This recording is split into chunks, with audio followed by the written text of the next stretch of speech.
చాలా హ్యాపీగా ఉంది సార్. ఇంతకు ముందు అద్దెలుకున్నాము. 2018లో మాకు చంద్రబాబు నాయుడు గారు డీడీలు కట్టించుకొని ఇల్లు శాంక్షన్ చేశారు. తర్వాత ప్రభుత్వం వచ్చింది. అప్పుడు అయితే మాకు ఇల్లు రాలేదు, చాలా ఇబ్బందులు పడ్డాము. మళ్ళీ కూటమి ప్రభుత్వం వచ్చాక మళ్ళీ మా కళ నెరవేరింది. మా ఇంటికి మాకు ఇచ్చేసారు. మాకు చాలా హ్యాపీగా ఉంది. ప్రభుత్వం వచ్చాక వచ్చింది అని మాకు సంతోషం వచ్చింది, నమ్మకం వచ్చింది, హ్యాపీగా ఫీల్ అయ్యాం. అన్నట్టుగానే చాలా మంది ఇంకా మీకు ఇల్లులు రావు, డబ్బులు రిటర్న్ తీసుకోండి అన్నారు. కానీ మేము నమ్మలేదు, మేము తీసుకోలేదు. సార్ అన్న నమ్మకంతో ఉన్నాం. కూటమి ప్రభుత్వం వచ్చింది, ఇచ్చింది, చాలా హ్యాపీగా ఉంది. చాలా బాగుందండి. అద్దెకున్న ఇంటికన్నా ఇది చాలా బాగుంది. చాలా సంతోషం అండి.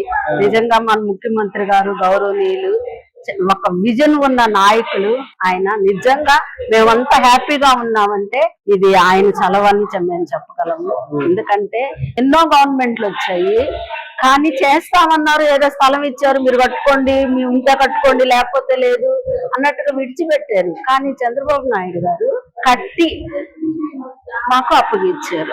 అంతకు ముందు ఏముందంటే మేము బియ్యమిస్తే చాలు వండుకుంటాం అన్న రీతిలో ఉండేది. కానీ చంద్రబాబు నాయుడు గారు వడ్డిచ్చినట్టు మాకు ఇస్తరులో పెట్టి ఇచ్చినట్టుగా పంచభక్ష పరమాణాల్లాగా ఇల్లు పూర్తి చేసి మీరు గృహప్రవేశాలతో మీరు ఇంట్లోకి వెళ్ళండి అమ్మా అని మా ఇళ్లలోకి మమ్మల్ని సాదరంగా ఆహ్వానించిన విజన్ ఉన్న ముఖ్యమంత్రి. అంటే ఇల్లు కట్టించిస్తారు అనుకున్నాం, కానీ ఈ లెవెల్లో ఈ విధంగా మొత్తం పూర్తి చేసి ఇస్తారని అయితే మేము అనుకోలేదు. మాకు కొంచెం ఉంటది, కానీ ఇంత అన్ఎక్స్పెక్టెడ్ గా ఇచ్చారు. అసలుకి చాలా మంది ఇస్తాం చేస్తాం అంటారు. ఇప్పటికి గత గవర్నమెంట్ ఇస్తామని చెప్పింది, మా పేరు మీద లోన్లు తీసుకుంది, మాకు మానిటరింగ్ అని చెప్పేసి మా మీద వడ్డీలు మోపి తడిపి భారం చేసి పెట్టింది. కానీ మాకు ఇల్లు ఇవ్వలేదు. కొంచెం పని పూర్తి చేసి కూడా మాకు ఇవ్వలేదు. మా పేరు మీద కొన్ని లక్షలు తీసుకొని మాకు ఇల్లు ఇవ్వలేకపోయారు.